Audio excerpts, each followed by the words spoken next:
So we've talked a lot about foreign policy, and of course that was your principal role in the Obama administration. But the book is also about the fact that democracy inside the United States is not moving where it needs to be, that it is hard for us to lead by example because we don't believe in our democracy the way we should, the way we perhaps used to. What are some things that you think are actually plausible that would help to address, that would move the needle on that fundamental issue for American democracy?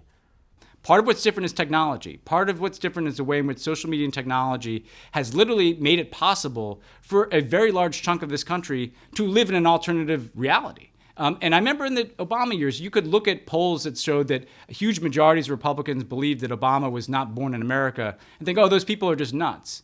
Well, no, those people they believe that. And today, the scale of the number of Americans who believe things that are not true and in many cases are totally insane.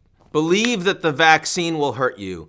Believe that Trump won the 2020 election. I mean, the United States today has a greater divide between Democrats and Republicans and who is and who is not being vaccinated than in any major democracy in the world today among political parties. That is exactly the issue you were pointing to. That's right. And so you can't fix anything with this many people living in an alternative reality. So I think that the Biden team needs to start thinking very, very constructively and very seriously about how to work with the tech industry to regulate social media platforms so that they are not turbocharging disinformation and conspiracy theory in ways that are literally warping our nation.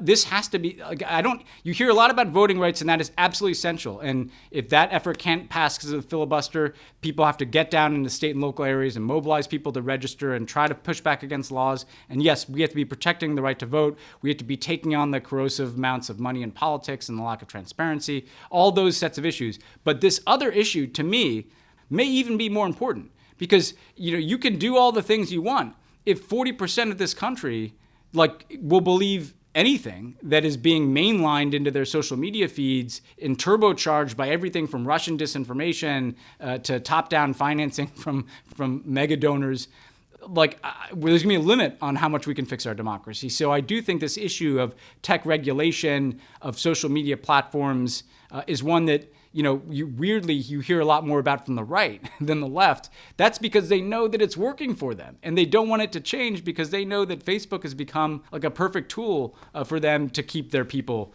in this alternative reality. So that's something I think we need to hear more about from the administration, and I hope we will. Given where we're heading, how much do you worry that the 2024 election process is not just a repeat of 2020, but actually becomes more delegitimized? That the population becomes more broken on the back of it? I'm incredibly worried because two big lessons I take away from writing this book. One, anything can happen here. And two, look at what the Republicans are doing. They tend to be pretty upfront about what they're doing.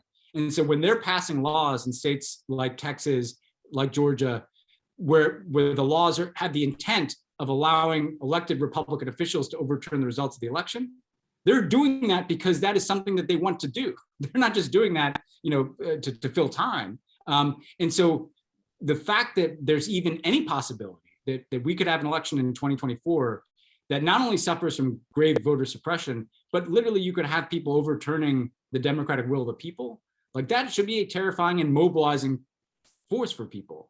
I think what I'm hopeful about is we can fight through that and overcome that in the same way that we did in 2020. I think each one of these elections, we're getting closer to getting to the end of the tunnel here.